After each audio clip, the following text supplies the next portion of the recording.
Que saudades da Rússia. Que país que é a Rússia.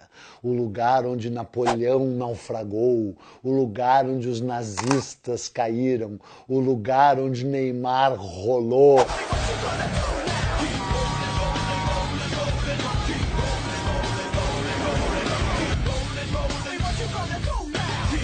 Quem me dera pudesse voltar para a Rússia que você acompanhou em 360 graus aqui no canal Buenas Ideias. E aliás, deu menos view e menos like do que o habitual. Será que era por causa daquela coisa confusa dos 360?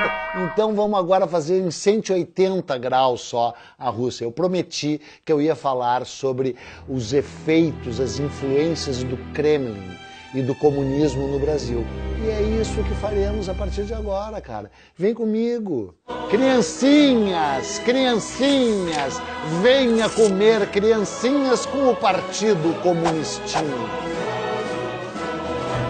Cara, o Kremlin é do ano 1000, mais ou menos no ano 1000. Quando vocês, brasileiros, ainda estavam tudo em taba. E a gente já tinha aquela fortaleza. Aliás, Kremlin quer dizer fortaleza, né? Era uma fortaleza de madeira, que depois virou uma fortaleza de pedra. E hoje está lá, toda amuralhada, aquelas muralhas rubras, vermelhas, feito sangue que ali foi derramado, né? Foi o lugar que foi o centro das decisões dos russos até a capital ser transferida durante o Império Romanov, pelos czares, para São Petersburgo. Porém, quando fizemos a Revolução de Outubro de 1917, né, que começou lá no Palácio de Inverno em São Petersburgo, que daí passou a se chamar Leningrado, né, depois de um tempo, que maravilha, né? Trouxemos a capital de volta para o Kremlin. E o centro das decisões do Império Comunista passou a ser o assombroso Kremlin. E é claro que ele teve uma grande influência no Brasil. E é sobre isso que a gente vai falar, porque afinal o canal Buenas Ideias é sobre o Brasil, não é sobre a Rússia, aquele império do mal, entendeu? Então, quando que essa influência se torna mais palpável no Brasil? A Revolução é de outubro de 1917 e no dia 9 de julho de 1917, mesmo ano, e já sob a influência de um movimento que acabaria derrubando o czar Nicolau II e a família Romanov do poder, estourou em São Paulo uma inacreditável greve geral. Foi a primeira greve geral bem-sucedida da história do Brasil. Foi tipo aquela greve dos caminhoneiros que vocês viveram ali. São Paulo realmente parou e essa greve teve ramificações no resto do Brasil, especialmente em Porto Alegre. Mas realmente incrível foi essa greve de São Paulo, né, no qual 80 mil pessoas cruzaram os braços, foram duramente reprimidos pela polícia, a polícia comandada por Washington Luiz, que era secretário de segurança, prefeito de São Paulo, né, e que disse aquela famosa frase, né, que entrou para a história, né? A questão social, para mim, é uma questão de polícia. Né? A greve foi duramente reprimida, né? Criou uma grande inquietação na classe dominante brasileira, né? Mas a verdade é que era uma greve que tinha todos os motivos para acontecer, porque de 1914 a 1917, né, o custo de vida tinha subido 400% no Brasil, o salário tinha aumentado 71%, mas o custo de vida tinha sido muito maior. Então um trabalhador ganhava na época 100 mil réis e o sustento de uma família de 3 pessoas mensal custava 300 mil réis. Então realmente era impossível sobreviver. Houve uma greve que começou no setor têxtil, né, de São Paulo, especialmente no tal cotonifício Crespi, lá do Conde Rodolfo Crespi, o cara que teve a primeira piscina particular de São Paulo, né, um fã do Mussolini, como se revelaria depois, né, um canalha, né, o Rodolfo Crespi, começou ali, né, e foi essa fermentação. Mas ela foi duramente reprimida pela polícia e a história acaba. A história que a gente quer contar realmente é a história que se inicia com a fundação do Partido Comunista Brasileiro, já em direta ligação com o Kremlin. Por quê? A partir de 1917, o Lenin está no poder no Kremlin, né? Ele estabelece a chamada Terceira Internacional, né? Tinha havido 3 reuniões internacionais do comunismo. A primeira internacional se deu em 1864 em Londres, com o Karl Marx e com Friedrich Engels presentes. Em 1889 teve a segunda internacional, que se deu em Paris, sob o comando do Engels. E essa internacional comunista também chamada de Komintern, né, que vem do nome alemão Kommunist Internationalist, né, sei lá como é que se diz em alemão, mas é a União Internacional do Comunismo. Ela faz com que pipoque partidos comunistas em vários países do mundo, dentre eles o Brasil. Essa internacional se deu em março de 1919 e já no dia 25 de março, mesmo mês, de 1922, surge em Niterói, é criado em Niterói, o Partido Comunista Brasileiro. A questão já vem desde o nome, porque ele se chamava Partido Comunista Seção Brasileira da Internacional Comunista. Essa questão do nome do Partido Comunista vai acompanhá-lo até o fim, porque ele se chamou ou Partido Comunista Brasileiro ou Partido Comunista do Brasil, o PCB. Né? Depois haveria várias distensões internas e ainda existe o PCB e o PCB e o PCdoB. Portanto, era um partido diretamente ligado ao Kremlin, diretamente ligado à União Soviética. O que fez com que, aliás, ele ficasse na legalidade por apenas 3 meses, porque ele foi fundado em março de 1922 e posto na ilegalidade em julho de 1922 pelo presidente Epitácio Pessoa.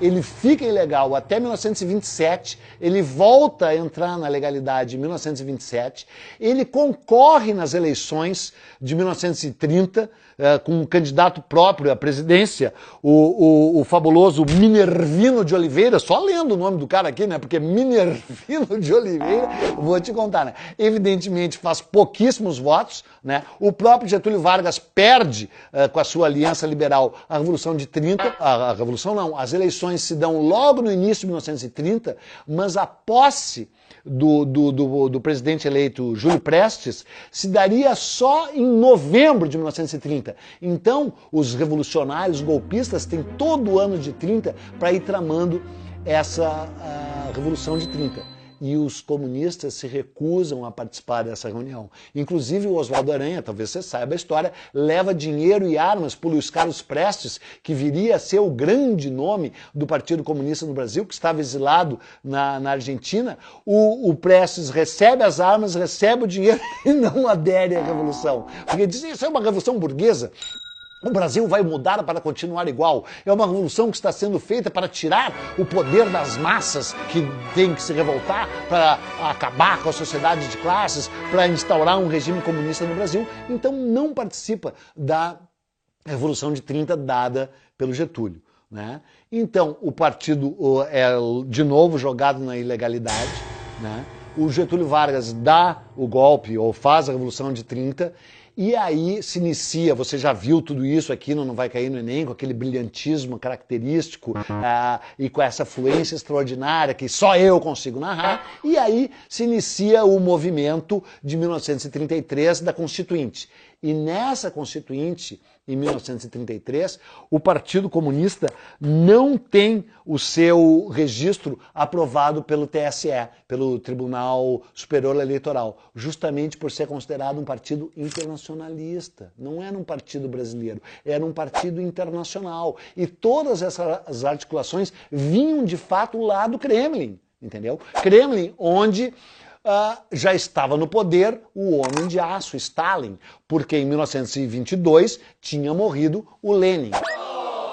Inclusive, o nosso objetivo aqui no canal Buenas Ideias era visitar o mausoléu do Lenin e mostrar para você o mausoléu onde ele está lá embalsamado, feito um faraó de Araque. Parece um Drácula lá vestido. Eu entrei lá, só que lá não pode filmar, entendeu? Então eu não pude gravar, mas vi.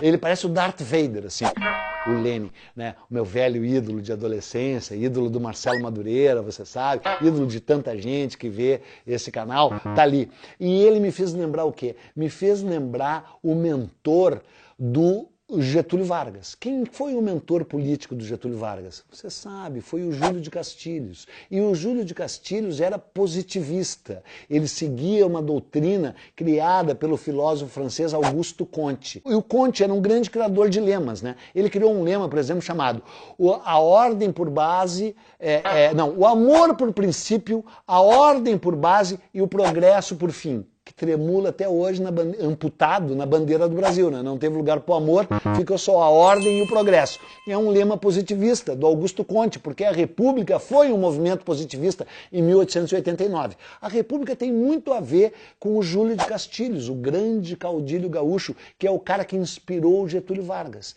E por que eu estou falando tudo isso? Estou falando tudo isso porque não é o samba do crioulo doido, meu chapa. Não pode mais dizer samba do crioulo doido, inclusive atualmente. Estou dizendo isso porque quando o Júlio de Castilhos morre, ele manda botar no seu túmulo, está lá no seu túmulo até hoje, mais um dos lemas do Conte. Os vivos são sempre e cada vez mais governados pelos mortos. É o que o Lenin gostaria de ver printado lá, impresso em bronze, que nem está no túmulo de Júlio Castilhos, essa frase, né? Porque ele continua assombrando ali o mundo lá do seu mausoléu, né? Mas a verdade é que toda essa história muda porque o Stalin não teve mais tanto interesse em fomentar a Revolução Internacional. Enquanto o Lenin estava no poder, aí sim, partidos comunistas pipocaram pelo mundo inteiro. Mas o fato é que o próprio Stalin acaba chamando para a Rússia o Luiz Carlos Prestes, depois da Revolução de 30. E lá o Prestes é autorizado, com o ouro de Moscou, a planejar aqui no Brasil a intentona comunista de 1935, que você também já viu ser contada com essa fluência extraordinária aqui no Não Vai Cair no Enem. Né? Então, em 1935 eles deflagram essa tentativa quixotesca, patética de golpe, que é dizimada muito rapidamente pelo Getúlio Vargas e que dá o estímulo para o Vargas estabelecer em 1937 a ditadura do Estado Novo. O Estado Novo termina em 1945 e o que acontece? O Partido Comunista Brasileiro volta à legalidade outra vez, logo no início de 1945. E aí, em 1945, com o golpe branco que derruba o Vargas e bota o Dutra no poder, há eleições em 1945, o Dutra foi eleito, o Marechal Dutra foi eleito, e o Partido Comunista volta para a legalidade e com 200 mil inscritos, 200 mil, o mesmo número do canal Buenas Ideias. Veja se não é uma vergonha o meu canal ter míseros 200 mil seguidores. Aliás, tem 189.895, 96, 97, 98, ou seja, tem menos assinantes do que o Partido Comunista tinha de membros ativos em 1945. E o Partido Comunista elege um senador, quem? Luiz Carlos Prestes, eleito senador pelo voto popular, e elege 17 deputados, dentre eles Jorge Amado, o escritor. Mas em 1946, com o início da Guerra Fria, o Dutra articula junto com o TSE e, usando uma brecha da Constituição, faz com que o Partido Comunista volte para a ilegalidade. Por quê? Porque a Constituição dizia que apenas partidos que apoiam a democracia poderiam participar do jogo democrático. E chegamos então no ponto que nos interessa, porque hoje temos de novo no Brasil o Partido Comunista, então a gente fica se perguntando, e vai concorrer nas eleições, e a gente fica pensando assim, por que o Partido Comunista quer participar de eleições se o Partido Comunista sempre foi contra eleições,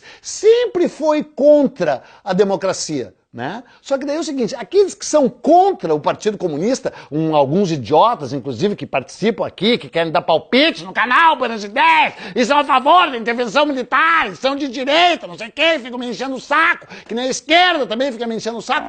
Por que os caras de direita não querem que o Partido Comunista concorra e perca nas urnas? Eles gostariam que eles não concorressem, eles querem que seja ilegal, deixa ser ilegal e não se eleger. E o Partido Comunista quer participar das eleições, por que se o Partido Comunista sempre foi contra as eleições? Então, eu quero dizer o seguinte, eu sou contra quem é contra o Partido Comunista e eu sou contra quem é a favor do Partido Comunista. Eu só sou a favor do partido de Eduardo Bueno, que é quase monarquista, desde que Eduardo Bueno seja o rei. E eu tenho certeza que você, um dos meus 200 mil seguidores, está comigo e acha que eu devo estar lá no mausoléu do Lenin, totalmente embalsamado e comandando o mundo, mesmo morto. Então, esse é um final patético, mas tu mereces esse final mesmo. Então, tchau. O que você acaba de ver está repleto de generalizações e simplificações. Mas o quadro geral era esse aí mesmo. Agora, se você quiser saber como as coisas de fato foram, então você vai ter que ler.